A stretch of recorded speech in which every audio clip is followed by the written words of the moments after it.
천년왕국이라는 제목으로 말씀 전하겠습니다. 로마 바티칸의 시스티나 성당에 보시면 그 미켈란젤로가 그린 유명한 천장화 두 그림이 있습니다. 천지창조와 최후의 심판이라는 그림입니다. 이 최후의 심판은 그 미켈란젤로가 천지창조 그림을 완성한 후 25년이 지난 후에 그리게 되었는데 4년 만에 완성된 그림입니다. 거대한 시스티나 성당의 그 천장화를 그리기 위해서 미켈란젤로는 그림을 그리기 위해 만들어 놓은 발판에서 일을 하면서 잠을 자야 하는 그런 경우들도 있었습니다. 물론 이런 일들도 고역이었지만 무엇보다 힘든 것은 최후의 심판 이 그림을 그리는 기법이 프레스코 기법으로 그려야 한다는 것입니다. 프레스코 기법은 젖은 석회 위에 그 물감을 그리는 기법입니다. 그렇기 때문에 석회가 마르기 전에 그림을 그려야 하는데 이 기법의 가장 큰 어려움은 한 번 그린 그림을 수정할 수가 없다는 것입니다. 어떻게 생각해 보면 최후의 심판이라는 이 제목의 그림을 프레스코 기법, 한 번 그린 그림을 그 수정할 수 없다라는 이러한 이 기법은 그 최후의 심판이라는 이 제목과 그 어울리는 그림 기법이 아닌가라는 그러한 생각을 한번 해보게 됩니다.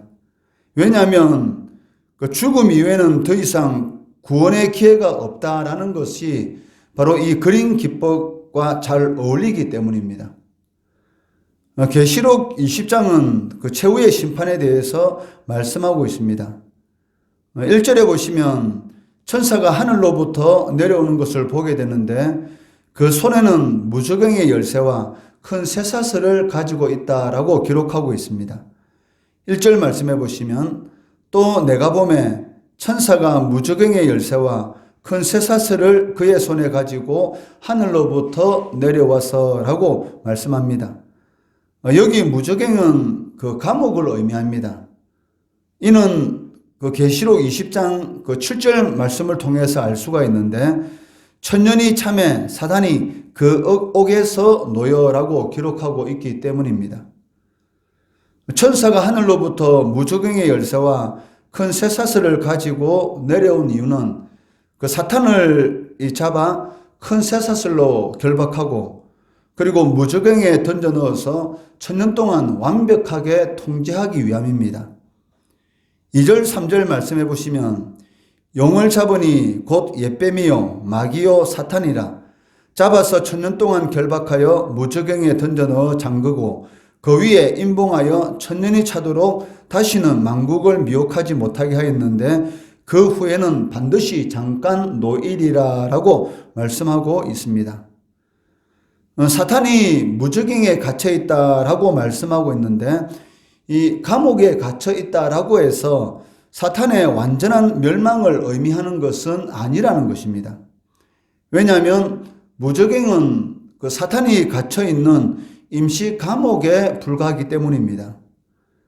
왜냐하면 3절 말씀해 보시면 천년이 차면 사탄이 잠시 놓인다라고 기록하고 있기 때문에 이 무저갱은 그 하나님의 영원한 심판을 의미하는 것이 아니라 임시 감옥으로서의 역할을 하고 있다라는 것을 알 수가 있습니다.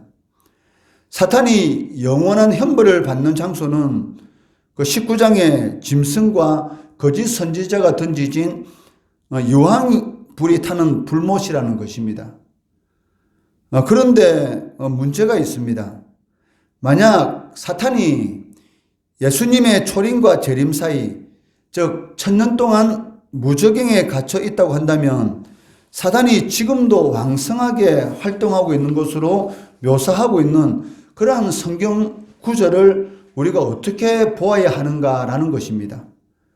고린도후서 4장 3절 4절 말씀해 보시면 만일 우리의 복음이 가리웠으면 망하는 자들에게 가리워진 것이라 그 중에 이 세상의 신이 믿지 아니하는 자들의 마음을 혼미하게 하여 그리스도의 영광의 복음의 강체가 비치지 못하게 함이니 그리스도는 하나님의 형상이니라 라고 말씀하고 있습니다.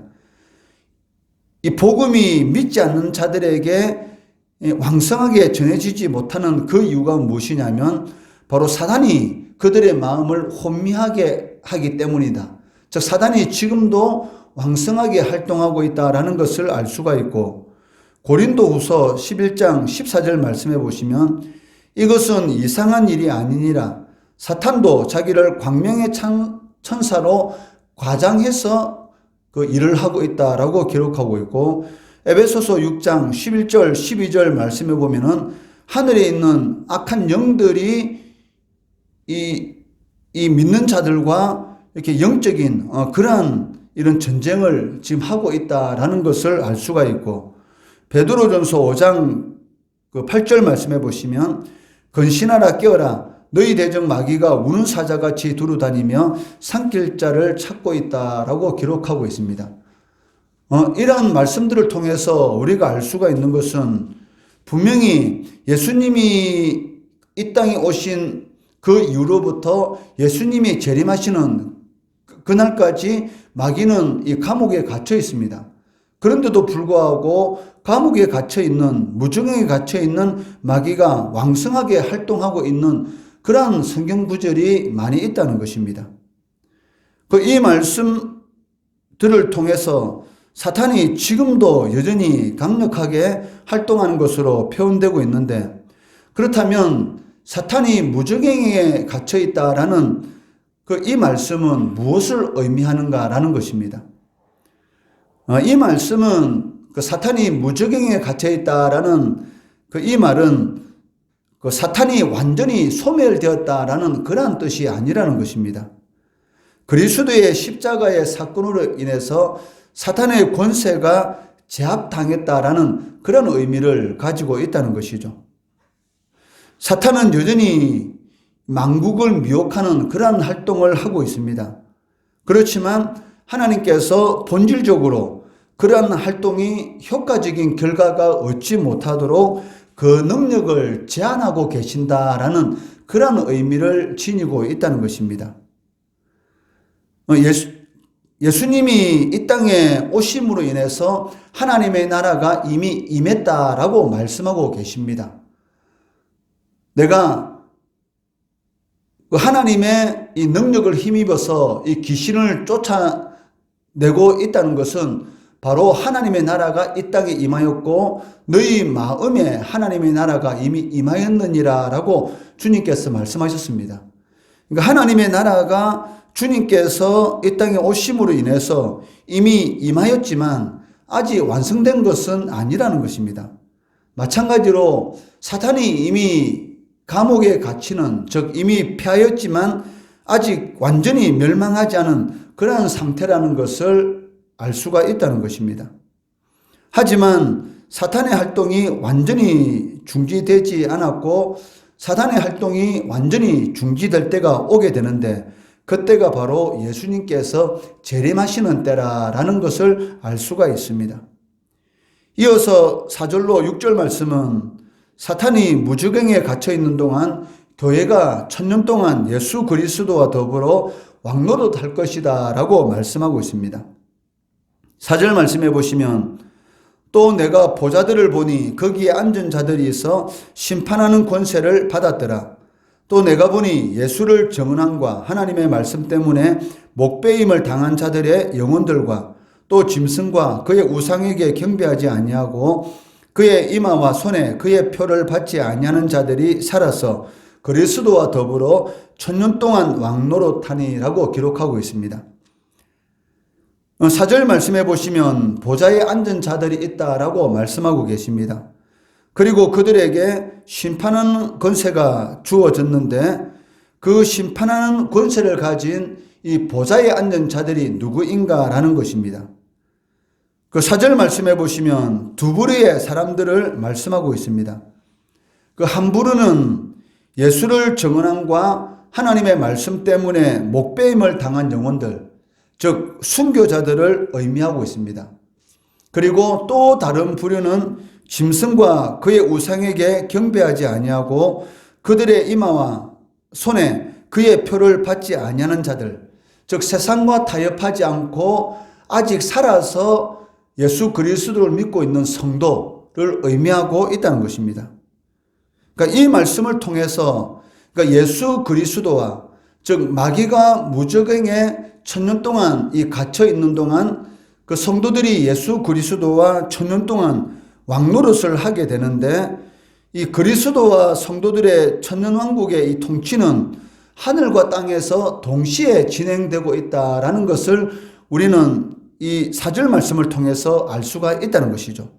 즉 순교자들, 이 땅에서 믿음을 지키다가 순교한 영혼들이 살아서 하늘에서 그리스도와 그 왕노릇을 하고 있고, 그리고 이 땅에서는 그 세상과 타협하지 않고 믿음을 지키고 있는 바로 성도들이 바로 그리스도와 이 땅에서 천년 동안 왕노릇하고 있다라고 말씀하고 있다는 것입니다. 그렇기 때문에 이 천년왕국의 통치는 하늘에 있는 성도들과 그리스도와 함께 통치하고 있는 것이고, 그리고 땅에서는 그리스도와 현재 육신을 입고 살아있는 믿음을 지키고 있는 성도들이 그리스도와 함께 왕노릇하고 있다는 것입니다. 여기에서 이 천년왕국에 대한 그 세 가지 견해를 우리가 간단하게 살펴볼 필요가 있는데, 이 전천년설, 즉 주님께서 이 천년왕국 이전에 재림하시고, 그리고 재림하신 그 주님과 천년 동안 그 왕노를 할 것이다 라는 것이 바로 이 전천년설입니다. 즉 요한계시록 20장의 이 말씀을 문자 그대로 해석한 것이죠. 주님께서 재림하시고, 그리고 재림하신 이후에 성도들이 공중에 불려 올라가서 천년 동안 이 왕노를 할 것이다 라는 것이 바로 전천년설이고, 그리고 후천년설은 바로 천년왕국 이후에 주님께서 재림하신다라는 그러한 의미를 가지고 있는 것이고, 이 무천년설은 그 요한계시록 20장에 기록된 이 예수 그리스도의 이 천년왕국의 이 통치를 그 상징적으로 보는 것입니다. 지금 제가 그 여러분들에게 이 요한계시록 20장의 이 말씀을 설교하고 있는데, 이것은 이게 무천년설을 기준으로 제가 여러분들에게 그 말씀을 전하고 있습니다.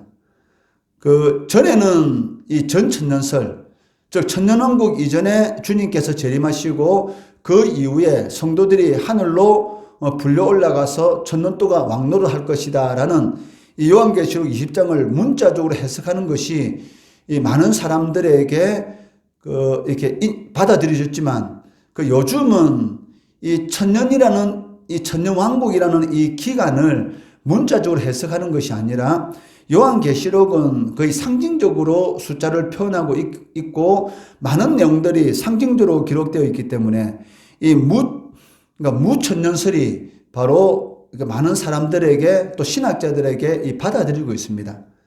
즉 천년 동안 통치한다는 것은 바로 예수 그리스도께서 이 땅에 오신 그 순간부터 예수님이 재림하시는 그 정기간 동안을 이 천년 그 왕국으로 이렇게 표하고 있다는 것이죠. 그것을 이렇게 무라는 단어, 그 천년 왕국이라는 것이 따로 있는 것이 아니라 바로 예수님이 재림하시는 그 전까지, 그리고 예수님이 이 땅에 육신을 입고 오신 그 이후에 그런 모든 날들을 천년 왕국으로 표현하고 있다라고 이렇게 보고 있다는 것이죠. 이것을 그 6절 말씀과 관련해서 살펴보면 가장 잘 설명이 되고 있습니다.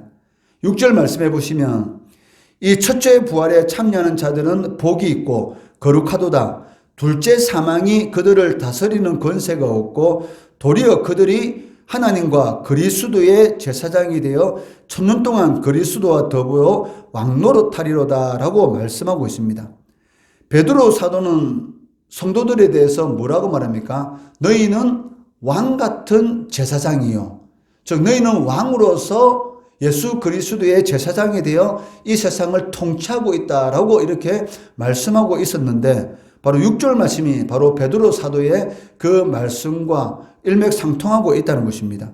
하나님과 그리스도의 제사장이 되어 천년 동안 그리스도와 더불어 왕노릇하리로다라고 말씀하고 있습니다. 그 6절 말씀해 보시면 첫째 부활에 참여하는 자들이 복이 있다라고 말씀하고 있습니다. 여기 첫째 부활이라는 것은 그 1차적인 의미는 순교자들이 다시 살아나는 것을 가리킵니다. 그 육신으로는 이 세상에서 죽음을 당했지만 그 영혼은 천국에서 그리스도와 함께 왕노릇하고 있다는 것입니다. 그리고 이 첫째 부활의 두 번째 의미는 살아있는 그리스도인들이 중생에서 새 생명 얻는 것을, 즉 중생을 첫째 부활이라고 이렇게 말을 하고 있다는 것입니다. 왜냐하면 그 6절 말씀해 보시면 둘째 사망이 그들을 다스리는 권세가 없기 때문이다라고 이렇게 말씀하고 있기 때문입니다. 즉 둘째 사망은 영원한 그 지옥 심판을 의미하고 있는데, 하나님의 말씀을 지키기 위해서 목배임을 당한 그 순교자들은 이미 천국에 가 있기 때문에 영원한 심판, 즉 둘째 심판에서 이미 제외되었다는 것이고, 이 땅에 있는 성도들은 예수 그리스도를 믿음으로 말미암아 구원받았기 때문에 영원한 심판에서 이미 제외되었다는 것입니다. 그렇기 때문에 천국에 있는 순교자들이나 이 땅에서 예수를 믿는 그러한 자들은 이미 영원한 심판에서 제외된 자들이기 때문에 복이 있다라고 말씀하고 있다는 것이죠. 그렇기 때문에 첫째 부활에 참여하는 자들이 둘째 사망에서, 즉 영원한 심판에서 제외되는 것은 당연한 것이다. 즉 가장 복 있는 자들이다라고 말을 할 수 있다는 것입니다. 성도는 첫째 부활, 거듭난 자로서 가장 복된 자입니다. 그리고 주님과 함께 이 시간에도 왕노릇하고 있다는 것입니다. 그렇기 때문에 왕이 왕다워야 하지 않습니까? 왕이면서도 왕답지 못하면은 그것만큼 그 비천하게 보이는 것이 어디 있겠습니까? 옛날에 이 상놈들이 많은 재산을 이렇게 모아서 전쟁이 일어난 이후에, 아니면 어떤 전란 이후에 사회가 시끄러울 때에 많은 돈을 주고 이 족보를 사가지고 자신이 이 양반이 되는 그런 경우들도 있었습니다. 겉으로는 이 양반의 그런 이런 이름은 가지고 있지만 그 하는 행동을 보면은 이 상놈으로서의 그 행동을 버리지 못하는 그런 일들을 많이 볼 수가 있습니다. 그렇지만 양반은 그 집안이 몰락하더라도 양반으로서의 그 채통을 지키는 그런 모습을 우리가 드라마를 통해서도 많이 볼 수가 있었지 않습니까? 마찬가지로 성도는 그리스도와 함께 지금 현재 이 순간도 왕노릇하는 그런 존재들입니다.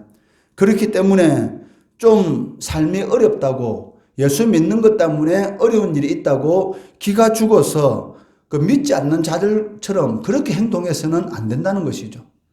왕이 왕다워야 하는 것처럼 성도는 하나님의 자녀들입니다. 천지 만물을 창조하신, 사람을 높이기도 하시고 낮추기도 하시는 모든 것을 가지고 계시고, 하나님께서 기뻐하시기만 하면 모든 것을 줄 수 있는, 그리고 하나님의 유업을 받은 하나님의 자녀들이라는 것이죠. 그렇기 때문에 하나님의 자녀들, 성도, 신자들은 이 자부심을 가지고 믿음의 길, 그리고 이미 승리한 이 승리의 길을 잘 걸어가야 한다는 것이죠. 그리스도와 함께 왕으로서 이 세상을 다스리고 있는 성도로서의 그런 자부심을 가지고 하나님이 기뻐하는 그런 삶을 통해서 영광 돌리는 우리 성도 되시기를 주의 이름으로 축원합니다.